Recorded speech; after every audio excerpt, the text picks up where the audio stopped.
जय श्री राधे कृष्ण दोस्तों। एक ब्राह्मणी थी जो बहुत निर्धन थी। भिक्षा मांगकर जीवन यापन करती थी। एक समय ऐसा आया कि 5 दिन तक उसे भिक्षा नहीं मिली।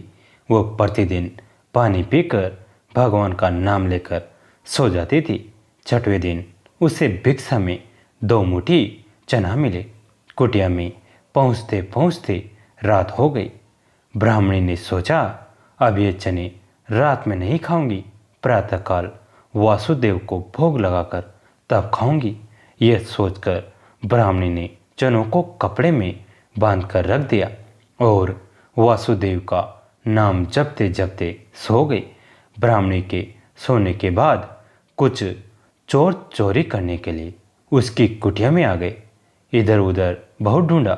चोरों को वह चनों की बंधी पुतली मिल गई। चोरों ने समझा इसमें सोने के सिक्के हैं। इतने में ब्राह्मणी जाग गई और शोर मचाने लगी। गांव के सारे लोग चोरों को पकड़ने के लिए दौड़े। चोर वो चने से भरी कपड़े की पुतली लेकर भागे। पकड़े जाने के डर से सारे चोर संदीपन मुनि के आश्रम में छिप गए। संदीपन मुनि आश्रम गांव के निकट था, जहां भगवान श्री कृष्ण और सुदामा शिक्षा ग्रहण कर रहे थे। गुरु माता को लगा कि कोई आश्रम के अंदर आया है। गुरु माता देखने के लिए आगे बढ़ी तो चोर समझ गए कोई आ रहा है। चोर डर गए और आश्रम से भागे। भागते समय चोरों ने वह पुटकी वहीं छूट गई।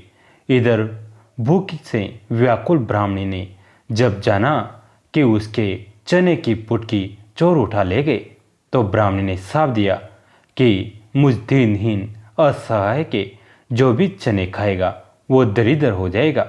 उधर प्रातःकाल गुरु माता आश्रम में झाड़ू लगाने लगी, तो झाड़ू लगाते समय गुरु माता को वही चने की पुटकी मिली। गुरु माता ने पुटकी खोल के देखा तो उसमें चने थे। सुदामा और कृष्ण भगवान जंगल से लकड़ी लाने जा रहे थे। रोज की तरह गुरु माता ने वह चने की पुटकी सुदामा जी को दे दी और कहा, बेटा, जब वन में भूख लगे तो दोनों लोग यह चने खा लेना। सुदामा जी जन्मजात ब्रह्मज्ञानी थे। जो ही चने की पुटकी सुदामा जी ने हाथ में लिया, त्यों ही उन्हें सारा रहस्य मालूम हो गया। सुदामा जी ने सोचा, गुरु माता ने कहा है ये चने दोनों लोग बराबर बांटकर खा लेना, लेकिन यह चने अगर मैंने त्रिभुवनपति श्री कृष्ण को खिला दे तो सारी सृष्टि दरिद्र हो जाएगी। नहीं नहीं, मैं ऐसा नहीं करूँगा। मेरे जीवित रहते मेरे प्रभु दरिद्र हो जाए, मैं ऐसा कदापि नहीं करूँगा। मैं ये चने स्वयं खा लूँगा, लेकिन कृष्ण को नहीं खाने दूंगा। और सुदामा जी ने सारे चने खुद खा लिए। दरिद्रता का श्राप सुदामा जी ने स्वयं ले लिया चने खाकर, लेकिन अपने मित्र श्री कृष्ण को एक भी दाना चना नहीं दिया। ऐसे होते हैं मित्र। मित्रों, आपसे निवेदन है कि अगर मित्रता करें तो सुदामा जैसी करें और कभी अपने मित्र को धोखा ना दे। जय जय श्री राधे।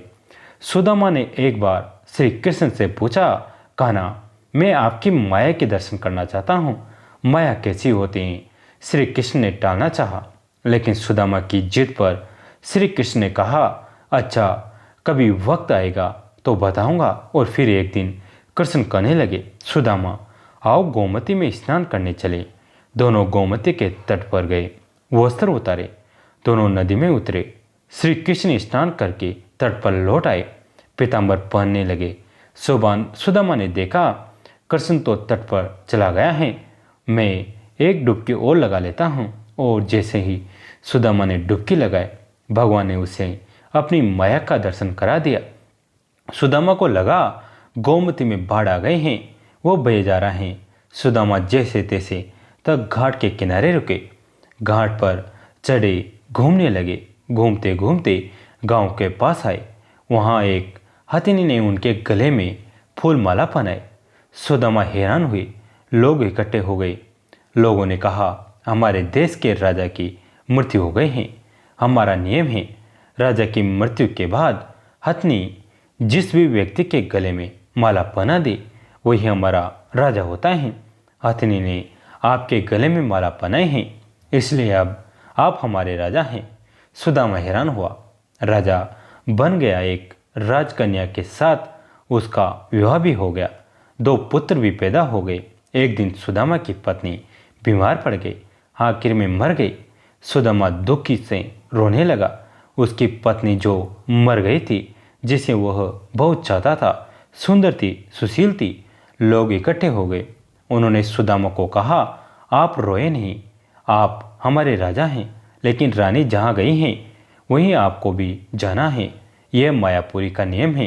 आपकी पत्नी को चिता में अग्नि दी जाएगी। आपको भी अपनी पत्नी की चिता में प्रवेश करना होगा। आपको भी अपनी पत्नी के साथ जाना होगा। सुना तो सुदामा की सांस रुक गई, हाथ पांव फूल गए। अब मुझे भी मरना होगा। मेरी पत्नी की मौत हुई है, मेरी तो नहीं, भला मैं क्यों मरूं? यह कैसा नियम है? सुदामा अपनी पत्नी की मृत्यु को भूल गया। उसका रोना भी बंद हो गया। अब वह स्वयं की चिंता में डूब गया। कहा भी, भाई मैं तो मायापुरी का वासी नहीं हूँ, मुझ पर आपके नगर का कानून लागू नहीं होता, मुझे क्यों जलना होगा?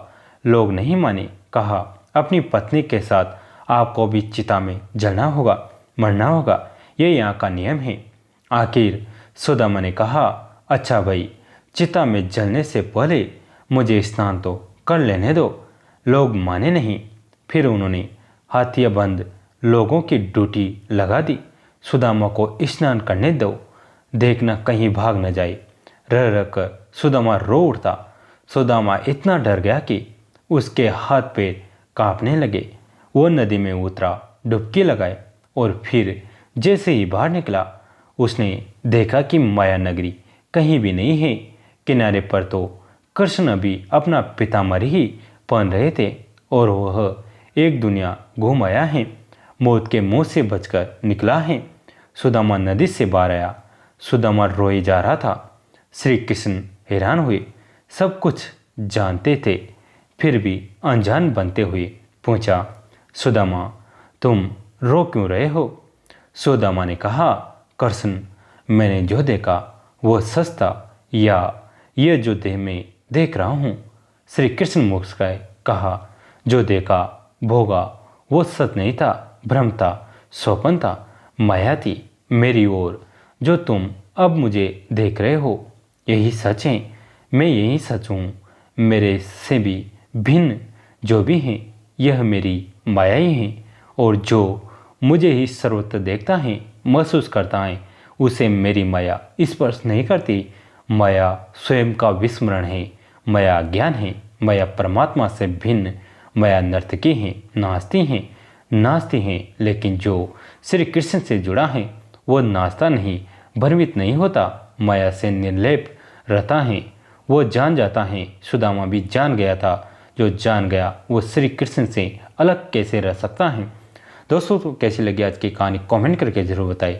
वीडियो को लाइक करें, चैनल को सब्सक्राइब करें, घंटे के बटन को दबाकर ऑल पर क्लिक करें। दोस्तों, इस कहानी को अपने दोस्तों के साथ, फैमिली के साथ शेयर जरूर करें। कहानी अंत तक सुनने के लिए आप सभी का तहे दिल से धन्यवाद।